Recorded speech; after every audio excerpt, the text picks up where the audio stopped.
ክቡር ጠቅላይ ሚኒስትር ዶክተር አብይ ልጅ የሆነችው የመጀመሪያ የሴት ልጃቸው በፋኖ ቁጥጥር ስር ዋለች፣ ታግታለች። ሰላም ጤና ይስጥልኝ ውድ ተመልካቾች እንደምን ቆያችሁ? የዕለቱን ሰበር ዜና ወደ እናንተ የማደርስ ይሆናል። ዛሬ 4 ኪሎ የሚገኘው ቤተ መንግስት አንድ አጠር ያለ ደብዳቤ ተልኳል። ልጅህን ወይም ስልጣንን ትመርጣለህ? ልጅህን ከመረጥ ነገሩ ቀላል ነው።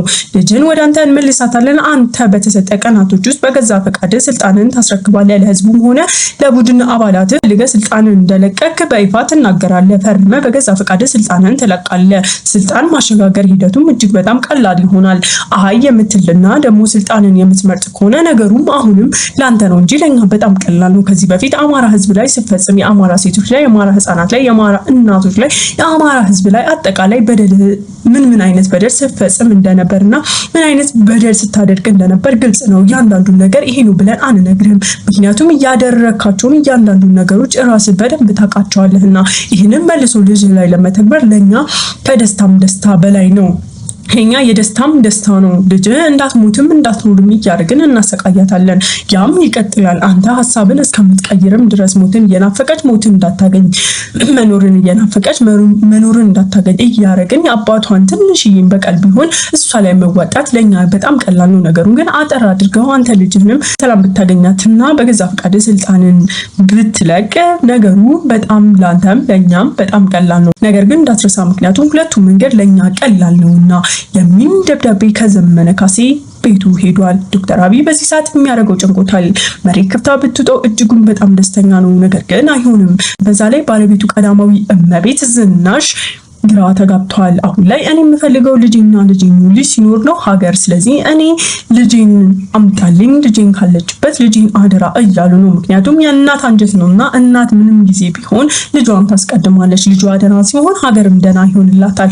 ለሷ ሀገሯ ልጇ ሲያድግኑና ሀገሯ ሁሌም ቢሆን የምታስበልጠው ምንም ቢሆን የእናት አንጀት ነውና ልጇን ነው። በዚህ የተነሳ ሁለቱ ባልና ሚስቶች ግጭት ላይ እየገቡ ይገኛሉ። ዶክተር አብይም አባላቶቹ እና ልጆቻችንን ለስንት ነገር ሰውተን ነው እዚህ ያለ ነው። አንተ ዛሬ ጫፍ ላይ ስንደርስ ወይም ደግሞ በገዛ ፈቃድ ልታንሸራትተን አትችልም ብለውም ሐሳቡንም እንዳይቀይር ቀድሞ እያስፈራሩትና በዛቻ አይኑ የገዛ የቡድን አባላቱ እያዩት ይገኛሉ። ምክንያቱም ሁሉም እስከዛሬ ድረስ የየራሳቸውን አንዳንድ ሰው ሰውተዋል። ወይ እናታቸውን፣ ወይ አባታቸው፣ ወይ እህት ወንድሞቻቸውን፣ ወይ ደግሞ ልጆቻቸውን። አሁን ላይ ይህ ነገር በይፋ ወደ ጠቅላይ ሚኒስትሩ ሲመጣ እሳቸው ሐሳባቸውን ቢቀይሩ ምንም ትርጉም የለውም። ምክንያቱም ልጅን ብሎ እነሱ ምን ማድረግ እንዳለባቸው ይህ ከክህደት በላይ ክህደት ነውና የዛኔ እነሱ ለፖለቲካቸው ሲሉ ወይም ደግሞ ለብልጽግና ፓርቲ ለማኖርና ለማቆየት ሲሉ የየራሳቸውን ቤተሰብ ሲሰውቱ ቆይተዋል። እና ታዲያ አሁን ዶክተር አብይ ልጅን ቢሉ ማን ይሰማቸዋል? ሁሉም ቢሆን ፊቱን አዞሮባቸዋል። ይህንን የሚያውቁት ዶክተር አብይ ተጨንቀዋል። እቤት ባለቤታቸው ልጅን ታመጣታለህ በሚል ሁኔታ እያፋጠጧቸው ይገኛሉ። ዶክተር አብይ ይሄ በጣም የመከራ ሰዓቱ ነው።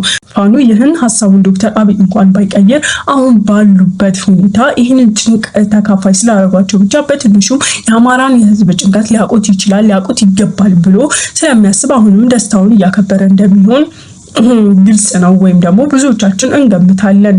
የፋኖ አባላቱና የፋኖ ደጋፊዎች ሁሉም በያሉበት አሁን ላይ ፌሽታ ላይ ናቸው። ምክንያቱም ትልቅ ማሰሪያ ትልቅ አንገት ጠልፎ ይዘዋልና ወይ ማጥበቅ ወይ ማላላት የነሱ ምርጫ ነውና ስለዚህ ሁሉም በያሉበት ደስተኞች ሆነው ድል ለፋኖ እያሉ ይገኛሉ። የፋኖ አባላት በይበልጥ ተናግተዋል። አሁን ላይ በጣም ደስተኞች ናቸው። ምክንያቱም ፋኖ ድል መንሻውና ፋኖ አዲስ አበባ ተንቀባሩ መግቢያው ካለምንም ውጊያ በወረቀት ብቻ ተፈራርሞ የሚገባበት ድል እየቀረበ ነውና የሚያሳዩትም ነገሮች የፋኖን ጥንካሬ የፋኖን ጉልበት ጭምር ነው። ከዚህ በፊት እንደምናውቀው ዘመነ ካሴ የገዛ ልጅ እንኳን ቢያዝበት ልጅ እንደፈለጋችሁት አድርጉት፣ ምክንያቱም ልጅ አንድ የኔ ሆድ ነው፣ ነገር ግን ልጅ አንድ የኔ ደም ነው፣ የኔና የኔ ብቻ ነው፣ ነገር ግን የአማራ ህዝብ አጠቃላይ ነው ብሎ የአማራ ህዝብ ግን ሀገሬ ነው፣ እኔ ከልጅና ሀገሬ እመርጣለሁ እንደፈለጋችሁ ብሎ አሳልፎ ልጁን ሰጥቷል። እነሱም በልጁ የተነሳ ስልጣኑን ቢሟገቱት ቢፈልጉም እሱ በመለሰው መልስ በጣም ጠንካራ ስለነበረ ሀሳባቸውን ትተው ልጁን መልሰው ትግላቸውን እንዲቀጥል አድርጓል። ዶክተር አብይ ግን ምን ያደርጉ ይሆን? ግልጽ ነው። እሳቸውም ምን እንደሚያደርጉ እናያለን። የፋኖ አባላት እንግዲህ ጨክነው ልጅቷን ሊጎዳት ይችላሉ ወይስ አይችሉም የሚለው ምንም ግልጽ ሁኔታ የለም። ምክንያቱም የሚጎዱበት እንትን በጣም ሰፊ ነው። ራሱ ዘመነ ካሴ እንኳን ባይፈልግ፣ ነገር ግን እዛ የአማራ አካላት ወይም ደግሞ የፋኖ አባላት ውስጥ ያላለቀበት የህዝብ ሰው ማንም የለም። በቃ ህዝቡ ወገኑ ተገርቷል፣ አልቋል።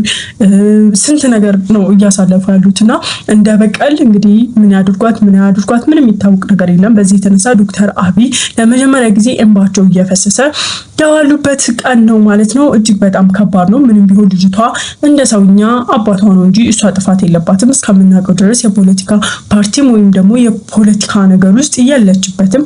ፋኖ ምን ይወስን፣ ዶክተር አብይ ምን ይወስን እንግዲህ በተወሰነ ሰዓት ወደ እናንተ ዜናውን የምናቀርብ ይሆናል። ይህ ነገር በሚስጥር ተይዞ ነው ያለው። ከፋኖ አባላት አንዳንድ ጭምጭምታ ቫይራል ባይወጣም በቲክቶክ እና በድረገጾች ቢገኙም ግን ይፋ ያልወጣ ነገር ነው። ግን ህዝቡ ይፋ እንዲወጣና ማወቅ ስላለበት ፋኖም ይህንን ስለፈለገ መረጃውን በእኛ በዩቱበሮች ወይም ደግሞ ከዩቱብ እና ከነሱ አባላት ሆነን አብረን ከምንሰራው ሰዎች ጋር ይህ መረጃ እንዲወጣ በይፋ ተነግሯል ማለት ነው።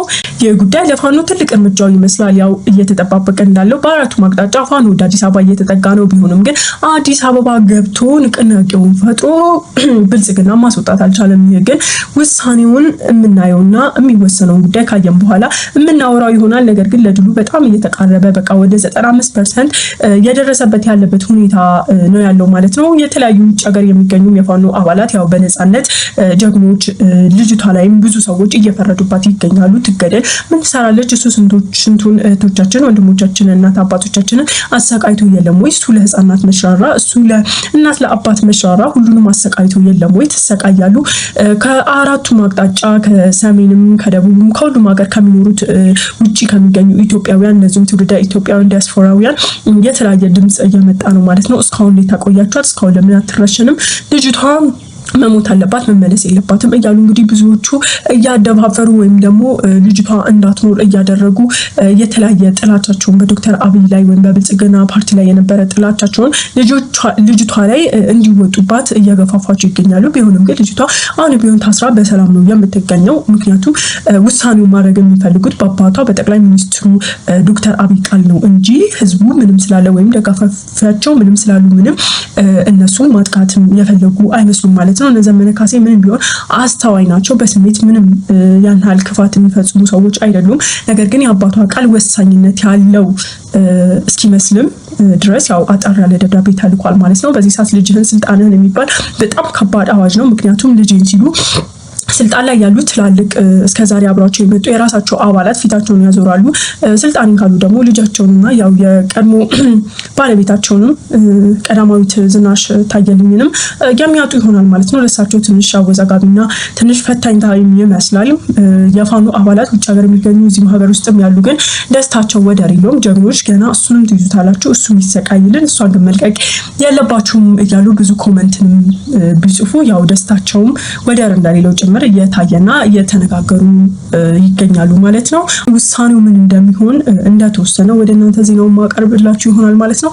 ለቻናሌ አዲስ የሆናችሁ ሰብስክራይብ በማድረግ ሁሌም ቢሆን ፈጣን፣ ትኩስ፣ የትም ያልተሰማ መረጃ ወደ እናንተ ይድረስ እላለሁ። ስለተከታተላችሁኝ በጣም አመሰግናለሁ። መልካም ቀን